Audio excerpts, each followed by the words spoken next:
E aí galera do Me Salva, bem-vindos ao nosso módulo de gases.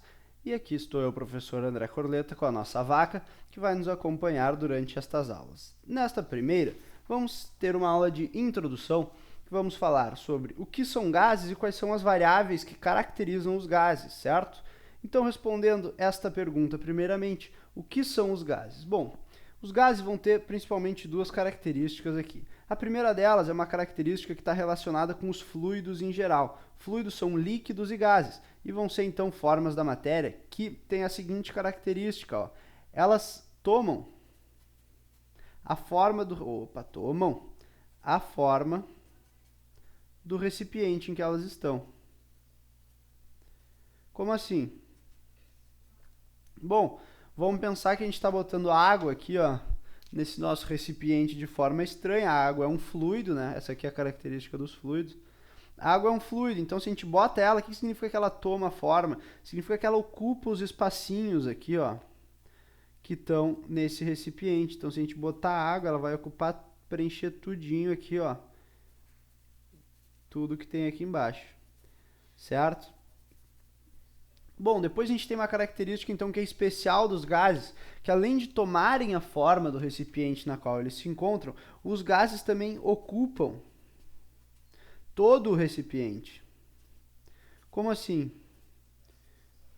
Bom, é só pensar nesse exemplo da água que a gente deu, ó. Nota que ela tomou a forma do recipiente aqui, ó. Ela preencheu o espaço do recipiente aqui embaixo. Mas os gases, se a gente tivesse um gás aqui dentro, ele ia ocupar todo o recipiente. Ou seja, se tu deixar aí um vaso, qualquer coisa aberta, o gás vai tomar conta dela, vai entrar e vai ocupar todo o espaço do recipiente. Então, ao contrário dos líquidos, que tomam a forma só do pedaço em que eles estão ocupando, os gases vão mudar o seu volume de acordo com o recipiente em que eles estão. Então, se eu tivesse um gás em azul aqui, esse gás estaria ocupando todos os espaços presentes aqui nesse nosso recipiente, certo? Bom, vamos continuar então falando sobre as principais características dos gases, que vão ser basicamente 4. Pensando nesse nosso recipiente aqui, ó, o nosso gás que está ali dentro vai ter 4 características. Vai ter o volume V, a pressão P, a temperatura T e um número de mols N. E nessa continuidade dessa aula agora a gente vai ver um pouquinho sobre cada uma dessas variáveis que a gente chama variáveis de estado. Essas três aqui, o N é um pouquinho diferente, certo? Começando então pelo volume. O volume é bem intuitivo da gente entender, né? O volume, ele é o espaço ocupado pelo nosso gás. Como a gente tinha aquele recipiente antes, o volume, então, é o espaço daquele recipiente. Principal coisa, então, que a gente tem para comentar aqui sobre o volume é que ele tem algumas unidades especiais. Normalmente, então, a gente tem no nosso sistema internacional o metro cúbico e as variantes do metro cúbico. Mas a gente também tem o litro, que é muito utilizado.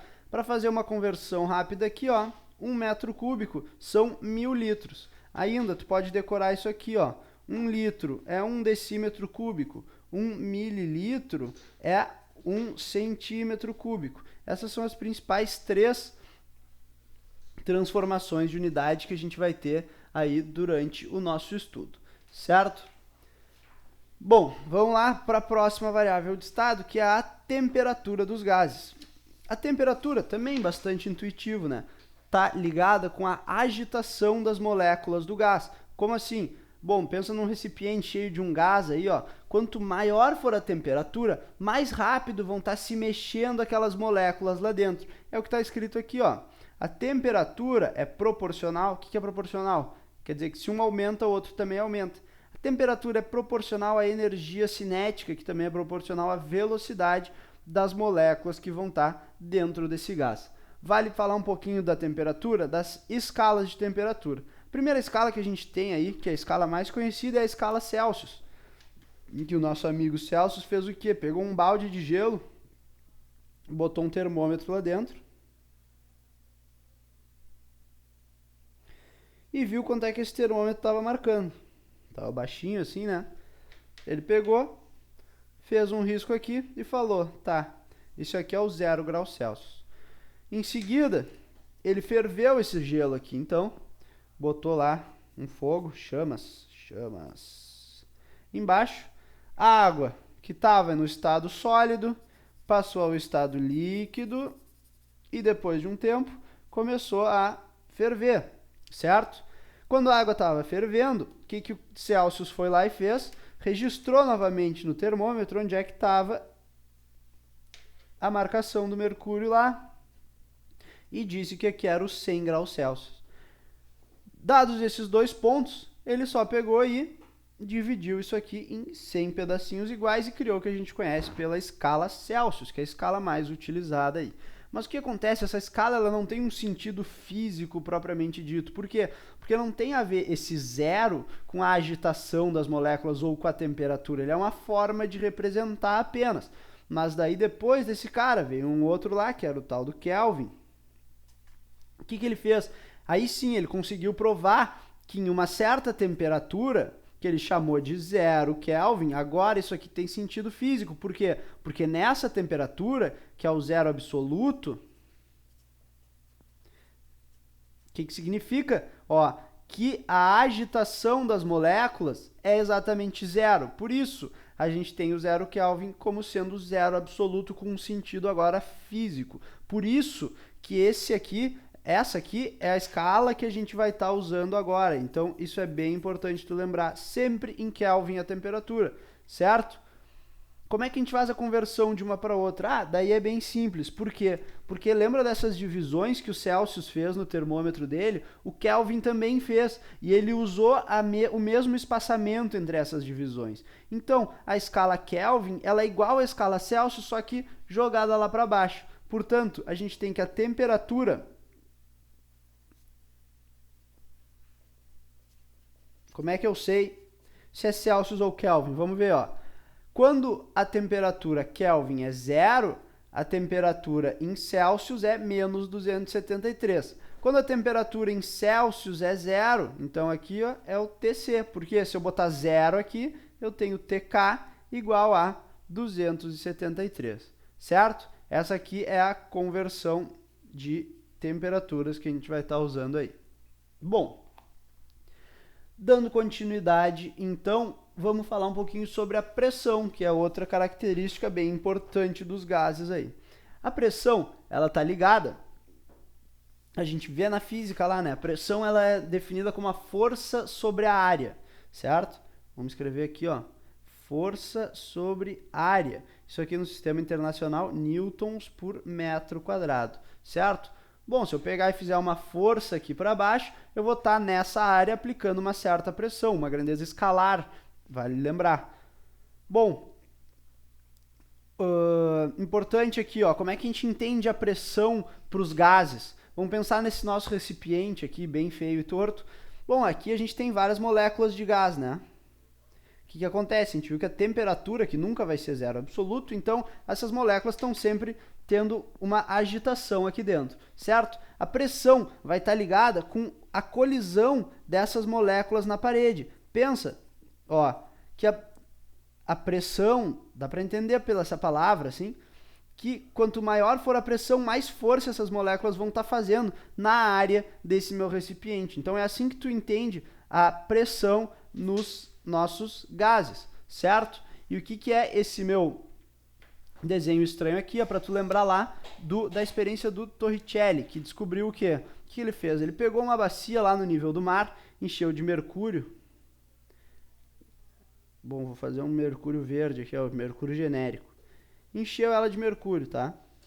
O que acontece aqui quando tu tá no nível do mar ou em qualquer lugar na nossa atmosfera, a gente tem o peso do ar fazendo força sobre uma área, certo? Então a gente tem uma pressão atmosférica que age sobre esse líquido aqui, no caso o mercúrio.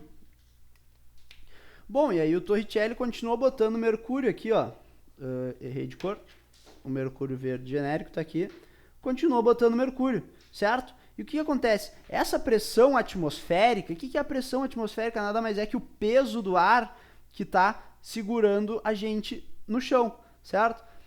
Bom, essa pressão atmosférica conseguia segurar uma coluna de mercúrio.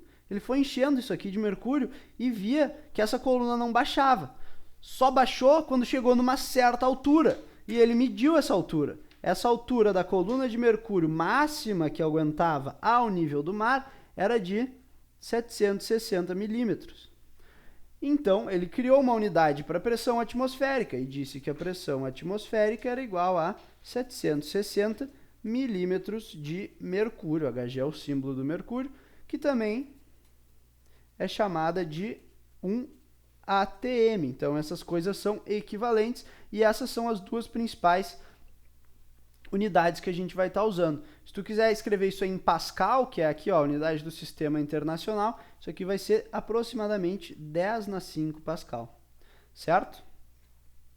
Beleza. Dada essa pressão aí, então, vamos para a última característica dos gases, que é o número de mols. O número de mols é também a quantidade de matéria. Vamos lembrar o que é isso? Bem simples. Como é que a gente pode fazer uma analogia com isso? Vamos pensar que a gente tem aqui, ó, um ninho. Eu já deixei o ninho desenhado. E agora eu vou desenhar em vermelho aqui meus ovos. Vamos contar. 1, 2, 3, 4, 5, 6, 7, 8, 9, 10, 11, 12 ovos, né? Beleza. Como é que eu posso escrever isso aí? Eu posso escrever assim, ó, 12 ovos.